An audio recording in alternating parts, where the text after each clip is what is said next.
So my name's Sam, and I'm a tomographer.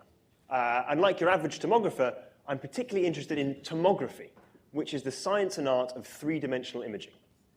From the Greek tomi, a slice, and grapho, to write, I use a range of techniques to find the shape of interesting things. Almost all of you here today will have one of the things I'm most interested in your pocket, but hopefully not your hand, right now. I'm, of course, talking about your mobile phone, or more specifically, its battery. So you might be thinking, but Sam, it's just a sort of rectangle shape. We don't need any of your fancy tomography to tell us that. But it's not the shape of the entire battery I'm interested in, but the tiny details of its porous microstructure. There's a large body of evidence to suggest that these details significantly affect the performance of the entire device. So in order to obtain images of those materials, we use a range of techniques, such as X-ray imaging.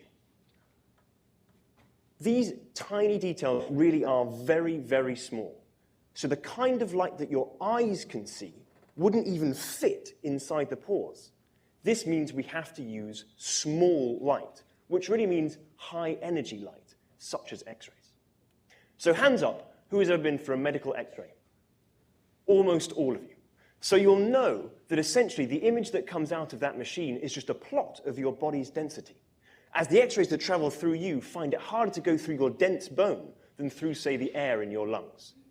By taking a sequence of images all around my sample, I can reconstruct its internal pore structure. Then using this data, I can run a range of computational simulations on mechanical strength or charging time, which tell me how good a certain material is at being a battery, or a fuel cell, or a capacitor. Then once we know that one material is better than another, we can start trying to design the best materials. Energy storage is one of the key problems facing society today. If we want to move away from fossil fuels and towards renewable sources, we're going to have to start thinking of ways to deal with the variable supply of wind and solar.